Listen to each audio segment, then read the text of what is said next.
Dolores Oscari, il y a un petit problème. Hein. Oui, on peut qualifier ça comme ça. On peut qualifier ça comme ça. Oui. Que s'est-il passé pour que tout d'un coup, on décide comme ça de supprimer une partie de vos subventions? Non, l'intégralité. À l'intégralité. Mais il y a une période de phasage quand même, non?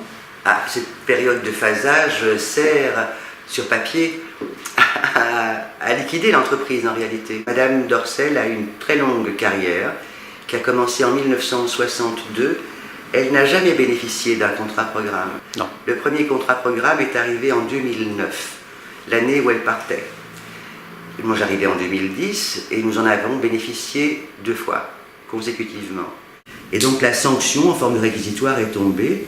C'est une sanction que naturellement nous n'acceptons pas et on va tenter de se défendre. Et j'ai le plaisir aussi de voir que ça mobilise les auteurs qui adressent à la ministre une lettre ouverte. Au moment où on se parle, il y a déjà 1500 noms qui l'ont signé. Ce n'est pas banal quand même pour un théâtre de cette taille. Pour simplifier, pour les personnes qui ne connaissent pas très bien le poème 2, c'est un théâtre d'environ 70 places, c'est ça, qui fait de la poésie, du débat et qui n'est pas le théâtre classique, c'est bien ça? Absolument pas, bien qu'ils mettent en valeur aussi tout le patrimoine des lettres belges. Et il y a ici 11 personnes qui travaillent, si 11 j'ai bien personnes qui travaillent. Oui. C'est quand même beaucoup ça pour, je ne sais pas, pour faire de la poésie, ou c'est pas beaucoup, ou c'est normal? C'est tout à fait normal, parce qu'il se fait que quand vous avez la chance, comme ça nous est arrivé la saison dernière, de faire 2 spectacles qui bénéficient d'un très gros succès public et d'un rayonnement. Je parle en particulier du spectacle Le curé Mélier et aussi L'avenir dure longtemps, l'histoire d'Althusser, interprétée par Angelo Bison. Ces spectacles vont bénéficier l'un et l'autre, l'un comme l'autre, d'une grande tournée, de plus de 30 dates en Belgique et à l'étranger, en France. Et donc nous ne pouvons pas maintenir une activité ici et une activité à l'extérieur sans personne pour la mener. Donc ça veut dire que le théâtre continue à fonctionner à Bruxelles et qu'il continue aussi à fonctionner hors les murs. Donc il faut du personnel.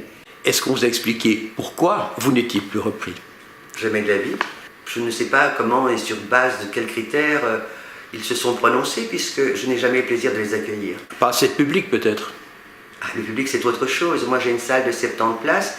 Il n'y a pas plus tard qu'hier, nous jouions à bureau fermé pour le Marie-Madeleine de Yourcenar, et certains publics rencontrent moins de succès, mais je crois qu'en effet, si la qualité s'évalue au nombre de publics, il faut le dire tout de suite alors, et on maintient les grosses structures, et on maintient le divertissement, et on tue le reste.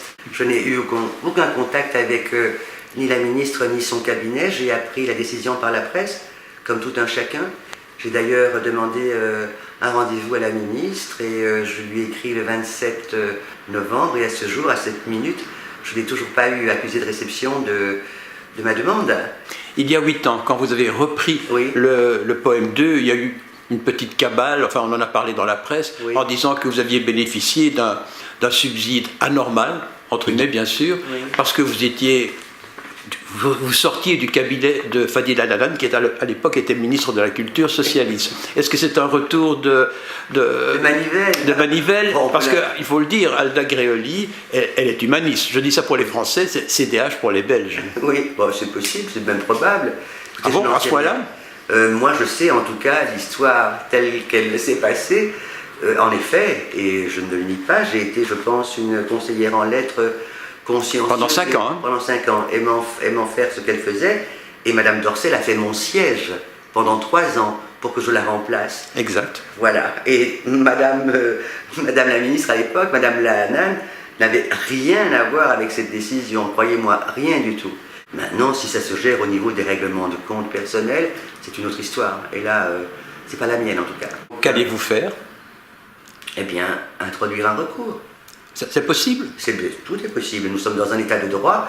Et évidemment, quand il... On va partir en justice? Mais pourquoi pas? Pourquoi pas? Mais bon, on connaît Alda Gréoli, qui est une femme déterminée, qui est une bosseuse, qui connaît bien ses dossiers, il faut lui laisser ça. Si vous allez en justice, est-ce que vous pensez que cette punition pourrait être suspendue? Parce que vous pourriez aller en justice, entre-temps ne plus avoir de moyens de subsister et disparaître. Mais de toute façon, disparaître pour disparaître, autant le faire avec dignité, et pas du tout de manière consentante, regardant la pointe de ses pieds et rasant les murs. Moi, je ne pense pas que ce soit votre cas. Hein. Non, ça peut paraître immodeste, mais je crois que nous n'avons pas démérité. Et quand on regarde les 8 années qui viennent de s'écouler, franchement, on peut les regarder sans rougir. Maintenant, il y a le Magic Land Theatre de Scarbeck qui, à mon avis, va faire réagir de la même façon, puisque lui aussi est appelé à disparaître. Il y a l'Ancre de Charleroi qui n'est pas très content non plus des subsides qu'on lui octroie, et puis il y en a d'autres, il y a la Valette, etc. Vous pensez que tout ça, ça va se lancer en justice et demander des... Mais je crois que c'est un grand classique. C'est la seule, d'ailleurs, c'est écrit en toutes lettres, sous la signature de la ministre. Ces recours sont prévus par la communauté française. Ça n'est pas étonnant. C'est le contraire qui le serait. C'est que les gens acceptent une sanction en courbant l'échine. Alors ça c'est ma dernière question, parce que c'est une interrogation qu'on a aussi, sans faire de politique partisane bien sûr. Hein. Les ministres de la Culture se sont succédés. Il y a eu Richard Miller, Fadil Hananan, il y a eu Madame Milquet, maintenant Alda Gréoli, tout ça en quelques années. En fait, est-ce qu'on va continuer à jouer comme ça tous les 2 ou 3 ans avec des théâtres qui reçoivent, qui ne reçoivent pas, qui naissent, qui repartent?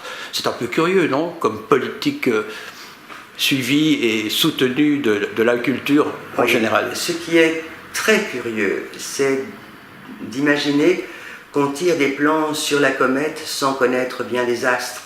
Moi, ce qui me sidère, c'est de n'avoir jamais vu un conseiller de la ministre visiter ce théâtre, ni aucun des membres de la commission, et encore moins évidemment Madame Gréoli. C'est la guerre?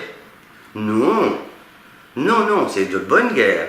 Je crois qu'il faut effectivement y aller, elle dans sa position, moi dans la mienne.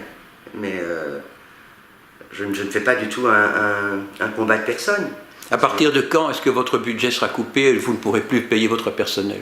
Écoutez, très vite. Si on suit sa logique, il faudrait donner des préavis dès le mois de janvier pour arriver avec l'enveloppe qui nous est octroyée à payer les gens le montant auquel ils ont droit. 11 personnes. 11 personnes. Y compris vous? Et bien sûr, bien sûr. Moi d'abord, comme dit le capitaine. Mais je dis voilà. Mais non. Donc je veux dire, ça n'est pas rien. Ces gens ont tous des situations, comme tout le monde, ces gens ont des situations familiales, ont des projets d'avenir, ont des salaires très modestes. Et je crois qu'au lieu de les maintenir dans du travail, eh bien, ils iront grossir le rang des chômeurs pour un montant similaire. Donc je ne comprends pas le sens de la manœuvre. Vraiment. Une conclusion? Qui vivra verra. Et non, plutôt poétique la conclusion. Je vais m'inspirer de Chavez qui disait qu'il ne fallait jamais désespérer du malheur.